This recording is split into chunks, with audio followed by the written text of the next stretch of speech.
I've been high on this guy since he burst through from South Africa under-19s into the IPL, since everyone was calling him Baby AB.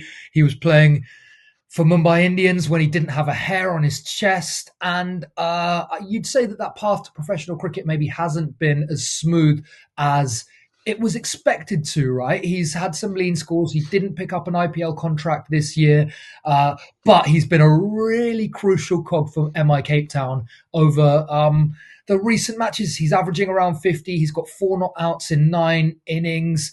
He's struck the most sixes in the tournament. He's striking at around 180. He's pulled off some spectacular catches in the field. He's bowling a bit of leg spin. He's offering a really nice all-round package. And it's easy to forget, because this is a guy who first played IPL 3 years ago, that he's still only 21. So it looks to me like Brevis is starting to come of age. And I think if there are IPL dropouts due to injuries, he'd be a really shrewd acquisition.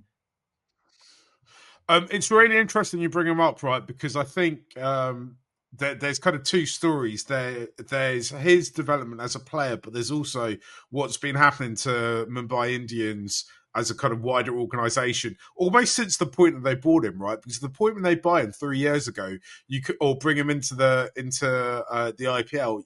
At that point, it feels like they're the big fish, and I mean financially in terms of how much money they can put on the table, how many fans that they've got. I think that's definitely still true, but they look like they were about to have a period of dominance in the tournament, right? And then it just all mainly through bad recruitment, all just absolutely falls away.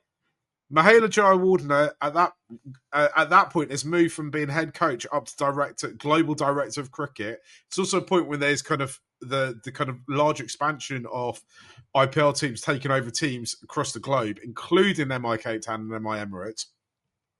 They bring them on board. It felt to me like the last few years the franchise has kind of exploded. Mahela has now been moved back to head coach position. I don't know whether, if he would consider that a demotion or what. But suddenly, you're looking at the SA20, you're thinking MI Cape Town are doing well. You're looking at the ILT20, MI Emirates are doing well. And they've kind of rebuilt their team, mainly because there's a mega auction there, so they're forced to do it. And you wonder if the early signs are there that Mumbai Indians, as an organisation, are kind of getting it back together again, and could be a team that dominates the IPL.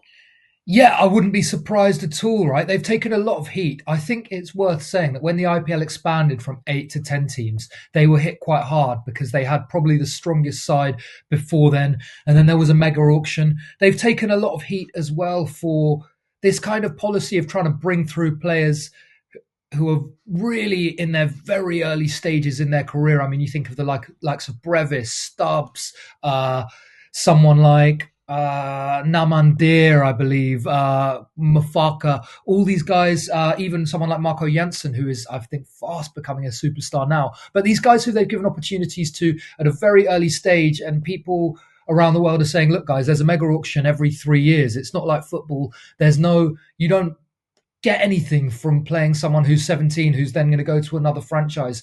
But look, I think MI are in a really strong position. We'll talk about the 100 acquisition later. And I think when it comes to the IPL, when you've got Bumrah, who's the best local bowler, the best bowler in the tournament, Sky, who's the best local batter, for my money, probably going to be one of the best batters in the tournament. And, someone like Tilak Varma, who is, a really valuable local young player. Hardik Pandya, probably the best Indian all-rounder in the tournament. You've got that little bulk of domestic players who you can build around. And so, I wouldn't be surprised if we see another era of Mumbai dominance sooner rather than later.